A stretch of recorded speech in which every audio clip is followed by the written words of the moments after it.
Guys, thank you management for the wonderful opportunity. നമ്മളിപ്പോൾ സ്കൂളിലൊക്കെ പണ്ട് അഖിലാണ്ട മണ്ഡലമണി അതേപോലെ ഉള്ള പ്രാർത്ഥനയോടുകൂടി തുടങ്ങുന്ന പോലാണ് നമ്മൾ ചില വീഡിയോസിൽ ഇങ്ങനെ പറഞ്ഞ് തുടങ്ങേണ്ടി വരുന്നത്.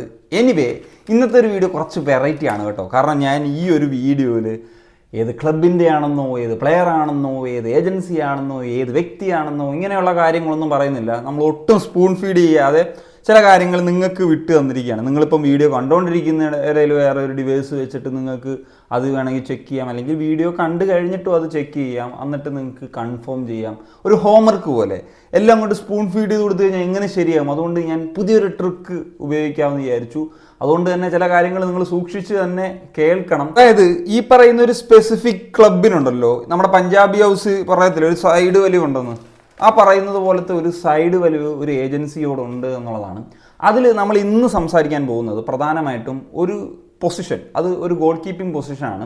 ആ ഒരു പൊസിഷനിൽ ആ ഒരു സംഭവം എങ്ങനെ വർക്ക് ആകുന്നു, അല്ലെങ്കിൽ അവിടെ ഉണ്ടാകുന്ന ഒരു പാറ്റേൺ ആദ്യം നമുക്കൊന്ന് പരിശോധിക്കാം. അതിനുശേഷം നമുക്ക് മൊത്തത്തിൽ ചില കാര്യങ്ങൾ കൂടി ഒന്ന് പറഞ്ഞിട്ടായിരിക്കും ഈ ഒരു വീഡിയോ അവസാനിപ്പിക്കാനായിട്ട് പോകുന്നത്. മേ ബി ഇതിനെ ഒരു കോൺസ്പിറസി തിയറി ആണെന്ന് വേണമെങ്കിൽ ക്ലെയിം ചെയ്യാം. മേ ബി അതിനുള്ള സാധ്യതകൾ തന്നെ കൂടുതലാണ്.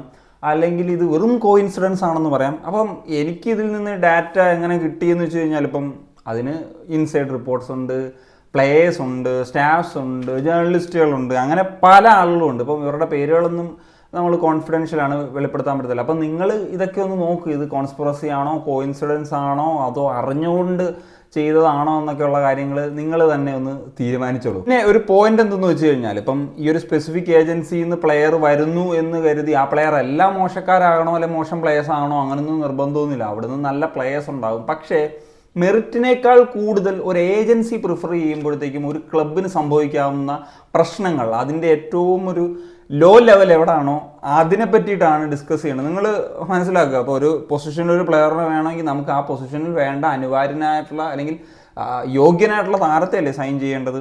അതല്ലാണ്ട് ഇന്ന ഏജൻസിയുടെ പ്ലെയർ ആണ് എന്ന് പറഞ്ഞിട്ടാണോ സൈൻ ചെയ്യേണ്ടത്? അല്ലല്ലോ. അപ്പോൾ ആ കാര്യമാണ് നമ്മൾ ഡിസ്കസ് ചെയ്യുന്നത്. സോ വർഷം 2020-2021 സീസൺ.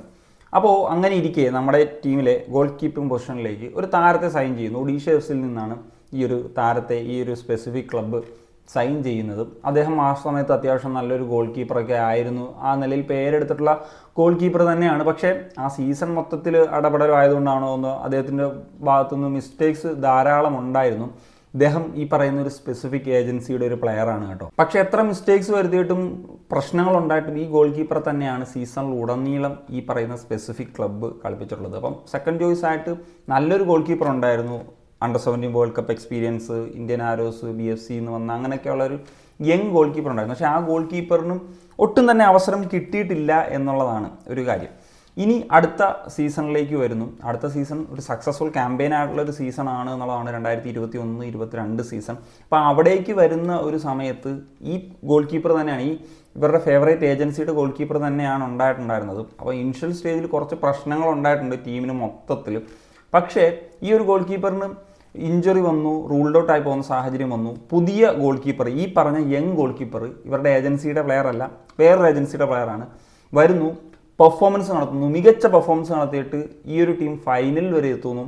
അതിനോടൊപ്പം തന്നെ ഈ ഒരു പ്ലെയർ ടൂർണമെൻറ്റിലെ മികച്ച ഗോൾ കീപ്പറായി തിരഞ്ഞെടുക്കപ്പെട്ട്, അതായത് ഗോൾഡൻ ഗ്ലോ വരെ സ്വന്തമാക്കുന്ന ഒരു സാഹചര്യത്തിലേക്കൊക്കെ എത്തുന്നു. അപ്പോൾ 2022-23 സീസൺ എത്തി. ഗോൾഡൻ ഗ്ലോ അടിച്ചൊരു ഗോൾ കീപ്പറുണ്ട്. അദ്ദേഹത്തെ പെട്ടെന്ന് അങ്ങോട്ട് ഒഴിവാക്കാൻ പറ്റില്ല. അദ്ദേഹം തന്നെയാണ് ഫസ്റ്റ് ചോയ്സ് ഗോൾ കീപ്പർ. അപ്പോൾ കഴിഞ്ഞ സീസണിൽ ഇവരുടെ ഫേവറേറ്റ് ഏജൻസിയുടെ പ്ലെയർ ആയിട്ടുണ്ടായിരുന്ന പ്ലെയർ ഇപ്പോൾ റൂൾഡ് ഔട്ട്, ഇഞ്ചുറി പ്രശ്നങ്ങളൊക്കെ കാരണം ക്ലബ്ബ് വിടുന്ന ഒരു സാഹചര്യം ഉണ്ടായി. ആ സാഹചര്യത്തിൽ ഒരു സെക്കൻഡ് ചോയ്സ് ഗോൾ കീപ്പറായിട്ട് ഒരു ഗോൾ കീപ്പർ കയറി വരുന്നുണ്ട്. ആ ഗോൾ കീപ്പറും കോയിൻസിഡൻസ് ആണോ എന്നറിയത്തില്ല, ഈ സെയിം ഏജൻസിയുടെ പ്ലെയറാണ്. സോ അടുത്ത സീസൺ ആകുമ്പോഴത്തേക്കും ഗോൾഡൻ ഗ്ലോ ഒക്കെ കിട്ടിയിട്ട് ഒരു സീസൺ കഴിഞ്ഞല്ലോ. ഇനിയിപ്പോൾ എന്തിനാണ് ഈ ഗോൾ കീപ്പറെ വെച്ചുകൊണ്ടിരിക്കുന്നത്? വിറ്റ് കളഞ്ഞു. എന്നിട്ട് ഈ സ്പെസിഫിക് ഏജൻസിയിലുള്ള പ്ലെയർ ഓപ്പർച്യൂണിറ്റി കൊടുക്കുന്ന ഒരു സാഹചര്യത്തിലേക്ക് വരുന്നു.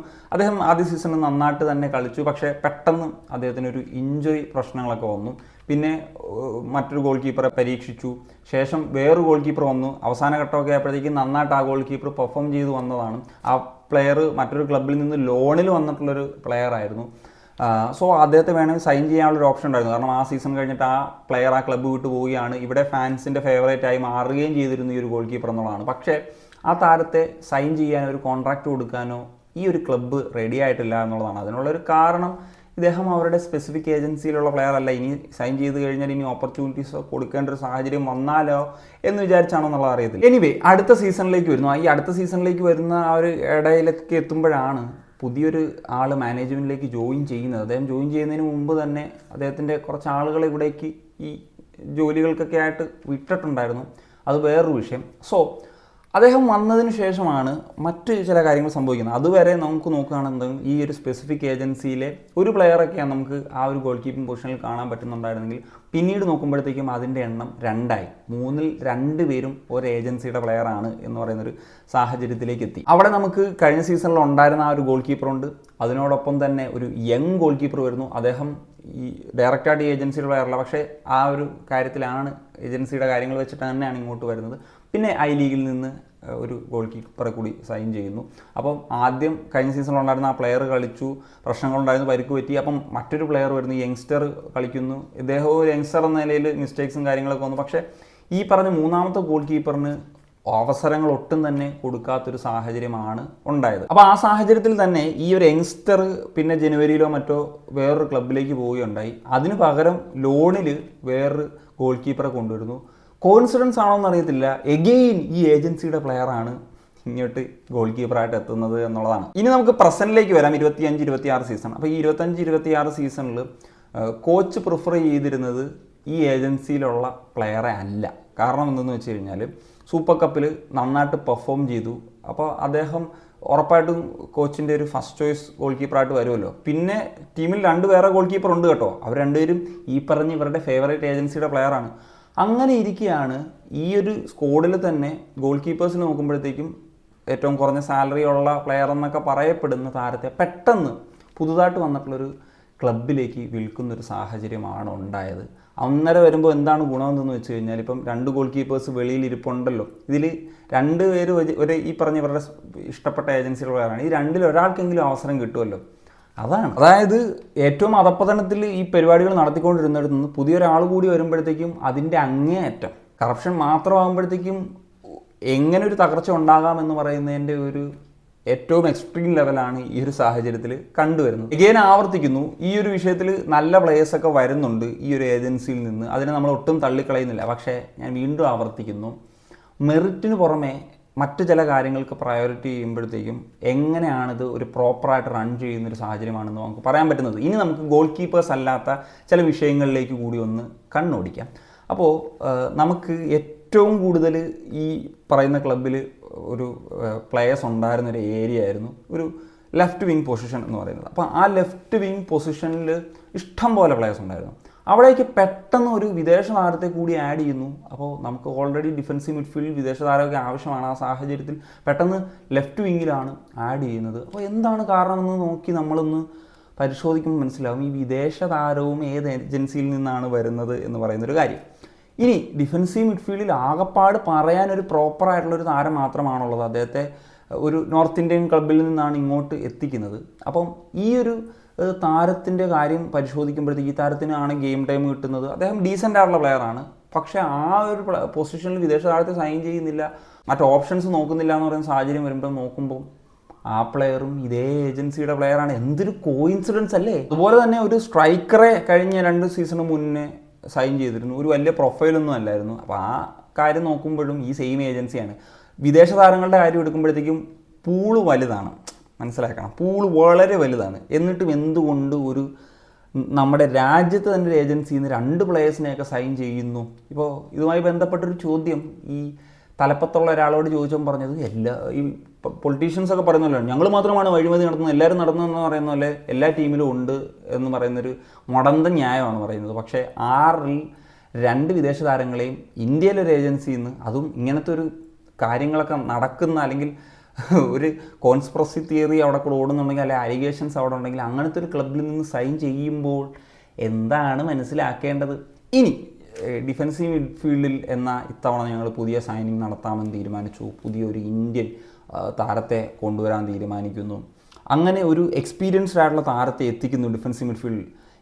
ഇവർക്ക് മാറ്റങ്ങൾ സംഭവിച്ചോ എന്ന് നമ്മൾ ചിന്തിക്കുമ്പോൾ, നമ്മൾ നോക്കുമ്പോൾ മനസ്സിലാകുന്നത് ഈ ഒരു താരവും ഇതേ ഏജൻസിയുടെ പ്ലെയറാണ്. ആദ്യത്തെ 1-2 മത്സരങ്ങളും കളിച്ചു, അപ്പം തന്നെ അദ്ദേഹത്തിന് ഫിറ്റ്നസ് ഇഷ്യൂസ് ഉണ്ടെന്ന് മനസ്സിലായി. പിന്നെ പുള്ളിയെ ആ പരിസരത്ത് പോലും കണ്ടിട്ടില്ല. ഇവരുടെ ഏജൻസിയിലുള്ള പ്ലേയേഴ്സിനും ജീവിക്കണ്ടേ, അതൊരു കാരുണ്യമായിട്ട് നിങ്ങൾ കണ്ടാൽ മതി. ഈ സീസണിൽ ഈ ഗോൾ കീപ്പറെ വിട്ട കാര്യം ഞാൻ പറഞ്ഞല്ലോ, ഗോൾ കീപ്പറെ അവരുടെ ഏജൻസി അല്ലാത്തതുകൊണ്ട് വിട്ടു, കാരണം ബാക്കി 2 ഗോൾ കീപ്പേഴ്സ് ഇവരുടെ ഏജൻസി. ഇതേ പാറ്റേൺ റൈറ്റ് ബാക്ക് പൊസിഷനിൽ സംഭവിച്ചിട്ടുണ്ട്. കാരണം റൈറ്റ് ബാക്കിൽ അപ്പോൾ ഫസ്റ്റ് ചോയ്സ് ആയിട്ട് കളിക്കാൻ പറ്റുന്നത് ഇവരുടെ ഏജൻസി പ്ലെയറിനാണ്. അതുപോലെ ലെഫ്റ്റ് ബാക്ക് പൊസിഷനിലേക്ക് വരുമ്പോഴത്തേക്കും ആദ്യത്തെ കുറച്ചധികം മത്സരങ്ങളിൽ ഇവരുടെ ഏജൻസി പ്ലെയറിനാണ് കളിപ്പിച്ചത്, ബാക്കി ഓപ്ഷൻസ് ഉണ്ടെങ്കിൽ. അങ്ങനത്തെ ചില പരിപാടികൾ നമുക്ക് ഇതിനകത്ത് കാണാൻ പറ്റും. എപ്പോൾ നോക്കിക്കഴിഞ്ഞാലും ഒരു 4-5 പ്ലേയേഴ്സിൻ്റെ ഒരു സാന്നിധ്യം 11-ൽ തന്നെ കാണാൻ പറ്റും. എന്തിന് ഇവർ കളിക്കുന്നു, ഇങ്ങനെയൊക്കെയുള്ള ചോദ്യങ്ങളൊക്കെ നമ്മളെപ്പോഴും നമ്മുടെ ഉള്ളിൽ ഇങ്ങനെ നിറഞ്ഞുകൊണ്ടേയിരിക്കും. അപ്പോൾ നിങ്ങളിപ്പോൾ ചിന്തിക്കും, ഈ ഏജൻസിയുടെ ഒരു നല്ല പ്ലേയേഴ്സ് വന്നാൽ അതും നമുക്ക് ഗുണമല്ലേ എന്നുള്ളത്. അതിനും കാര്യങ്ങൾ ഞാൻ പറയാം. ഇപ്പോൾ ഈ ഒരു ക്ലബിൻ്റെ ഏറ്റവും വലിയൊരു സെയില് ചിലപ്പോൾ ഈ ഒരു ഇന്ത്യൻ ഫുട്ബോളിൻ്റെ ഹിസ്റ്ററിയിൽ തന്നെ ഏറ്റവും വലിയൊരു ഫീ മേടിച്ച് വിറ്റിട്ടുള്ളത് ഈ ഏജൻസിയുടെ ഒരു പ്ലെയർ ആയിരിക്കും. അപ്പം നിങ്ങൾ മനസ്സിലാക്കേണ്ട ഒരു കാര്യം എന്തെന്ന് വെച്ച് കഴിഞ്ഞാൽ, ഇത് ഇവർക്ക് അവസരം കൊടുക്കുക മാത്രമല്ല, ഇവിടെ എപ്പോഴും ട്രാൻസ്ഫേഴ്സ് നടന്നുകൊണ്ടേയിരിക്കും. ഈ ക്ലബിൻ്റെ ഒരു സാഹചര്യം എടുത്തു കഴിഞ്ഞാൽ എപ്പോഴും ഒരു സ്ഥിരമായിട്ടുള്ള കോർ ടീം ഉണ്ടാവില്ല. അവിടെ അടുത്ത പ്ലെയർ വരുന്നു, വീണ്ടും പ്ലെയർ വരുന്നു. കാരണം ഇങ്ങനെ പ്ലേയേഴ്സ് വന്നു കഴിഞ്ഞാലേ ട്രാൻസ്ഫേഴ്സ് നടക്കത്തുള്ളൂ. ട്രാൻസ്ഫർ ഫീ കിട്ടിക്കഴിഞ്ഞാലേ ചിലവരുടെ പോക്കറ്റ് നിറയുകയുള്ളൂ, കമ്മീഷൻ അടിക്കാൻ പറ്റുകയുള്ളൂ. അപ്പോൾ അങ്ങനത്തെ ഉള്ള വിഷയം കൂടി നിങ്ങൾ ഈ ഒരു വിഷയത്തിൽ മനസ്സിലാക്കേണ്ട ഒരു കാര്യം തന്നെയാണ്. പിന്നെ ഇങ്ങനെ വന്ന പല പ്ലേയേഴ്സും പോയിട്ടുണ്ട് കേട്ടോ. ഈ ഇതിൽ വന്ന് പെർഫോം ചെയ്യുന്ന പ്ലേയേഴ്സ് പോകും, പെർഫോം ചെയ്യാത്ത പ്ലേയേഴ്സിന് ഇവിടെ വീണ്ടും റെഗുലർ ചാൻസസ് കൊടുത്ത് വർഷങ്ങളോളം നിർത്തി ഫാൻസിനെ പ്രാന്ത് പിടിപ്പിക്കും. പിന്നെ വേറൊരു കാര്യം എന്തെന്ന് വെച്ച് കഴിഞ്ഞാൽ ഉണ്ടല്ലോ, പെട്ടെന്നൊരു യങ്സ്റ്റർ വരുന്നു, ക്ലബിൻ്റെ ക്യാപ്റ്റൻ ആകുന്നു. അപ്പം ടാലൻറ്റഡ് പ്ലെയർ തന്നെ ആയിരിക്കും, സംശയമൊന്നുമില്ല. പക്ഷേ ഇതിൻ്റെ ഒരു ഫാക്ടർ നോക്കി കളിക്കുന്നു, ഫാൻ ഫോളോയിങ് ഉണ്ടാകുന്നു, ഹൈപ്പ് ഉണ്ടാകുന്നു, പരിപാടികൾ ഉണ്ടാകുന്നു. അപ്പോൾ നമ്മൾ വിചാരിക്കും ഫ്യൂച്ചറിൽ നമ്മുടെ ക്യാപ്റ്റൻ ആയിട്ട് വന്ന് ട്രോഫിയൊക്കെ അടിക്കുന്നത് ഈ ഒരു താരത്തിലൂടെ ആയിരിക്കും. നടക്കില്ല. 2 കൊല്ലം കഴിയുമ്പം സെയില് നടന്നിരിക്കും. മേ ബി ഇതൊരു കോൺസ്പിറസി ആയിരിക്കും, നേരത്തെ പറഞ്ഞ പോലെ കോയിൻസിഡൻസ് ആയിരിക്കും. എനിവേ, ഞാൻ ഈ വീഡിയോ കാണുന്നവരോടാണ് പറയുന്നത്, നിങ്ങൾ ഞാൻ ഈ പറഞ്ഞ കാര്യങ്ങൾ വെച്ചിട്ട് നിങ്ങൾക്ക് ജസ്റ്റ് ചെക്ക് ചെയ്ത് കഴിഞ്ഞാൽ കിട്ടാവുന്ന കാര്യങ്ങളൊക്കെ തന്നെ ഉള്ളൂ. വലിയ കാര്യമൊന്നുമില്ല.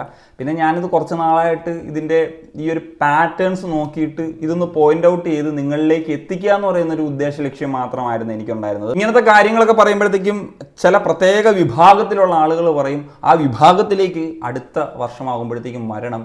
വെറുതെ ഇരുന്ന് യൂട്യൂബിലിരുന്ന് പറയാൻ എല്ലാവർക്കും പറ്റുമെന്ന് പറയുന്നത്, ചാണകക്കുഴിയിൽ നിങ്ങളോ വീണ് ബാക്കിയുള്ളവരുടെ വീഴ്ത്തിയിട്ട് മറ്റുള്ളവരെ താങ്ങിക്കൊടുക്കേണ്ട ആവശ്യം തൽക്കാലമില്ല.